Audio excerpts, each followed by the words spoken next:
My name is Andrew Chadwick Cox. I've gone by Chadwick all my life, except Chad was what most of my friends and acquaintances call me. I have a tale to tell, and it's time for me to tell it because I'm dying of lung cancer. And at this particular time, I'm also in the end of life, which is defined by the fact that the cancer is no longer being attempted to be treated in any fashion, so I'm on my own, and it won't last a long time at all. And it can be very, very painful, and I just prefer not to go through that painful part. So I need to have some way of self-delivering, that is, to end my life, and I'm considering the choices that are available to me. It would be nice if I lived in a more enlightened state like Oregon. Brittany Mannert was a woman that was in California that was faced with this same choice, and she decided that she wanted to have a chance to take a lethal dose of medication that would just put her to sleep and then she would die.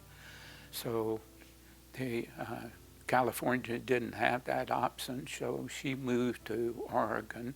She had to establish her residency there, but once she did that, then she was able to go through the procedure of having doctors examine her to make sure that she was of sound mind, and then she was able to get the medication, and she died in that fashion. And she had all of her family with her there, and that sounded like such a great event that I would certainly like to be able to do that, but I can't do that because I live in Oklahoma. Now, I could move to another state, but then I'd be leaving my family behind. I have a daughter that lives here in town in Norman, where I live, and a stepdaughter also. And I just didn't want to move to some other place and establish a residency just in order to do that. My brother died about 4 years before I found out that I had cancer. And I was losing weight, and his cancer was found because his back was bothering him quite a bit, and when they actually looked at what was causing it, there was a tumor there, and they were able to identify that as being lung cancer. And he had gone through the whole procedure and died before I ever found out that I had cancer. And I started on a procedure then of having the cancer treated. And so I stayed on that for about 7 months, and then it quit working. And then we tried another one, and that one didn't proceed, and that's when I ended up in the end of life.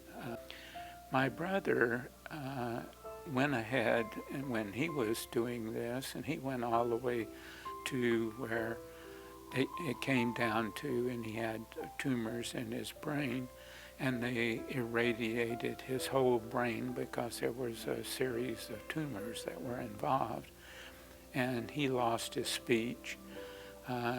He proceeded on with hospice care, but he ended up actually being in the hospital, being cared for with palliative care. And I had gone up to visit him, and he was in bed and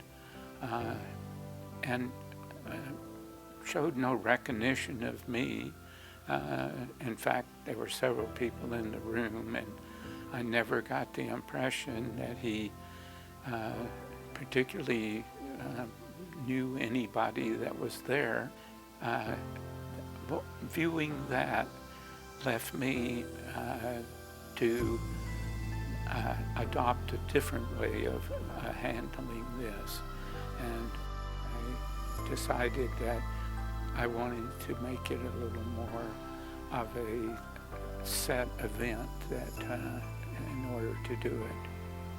So I've chosen the other surefire method that's recommended. So you have starvation, you have the lethal dose of a medication, or in this case, you actually die by asphyxiation using an inert gas. The one I've selected was from the Final Exit, a book, and it is to use helium as the gas.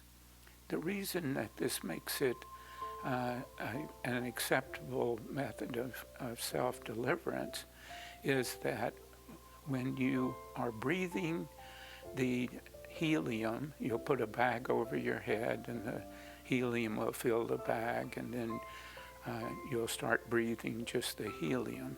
And when you're breathing the helium, you do not notice the lack of oxygen that you're doing. You're breathing, and that tells you you're doing okay until you pass out. And then if you keep breathing the helium, then from the lack of oxygen, you'll go ahead and die. That's my choice for this.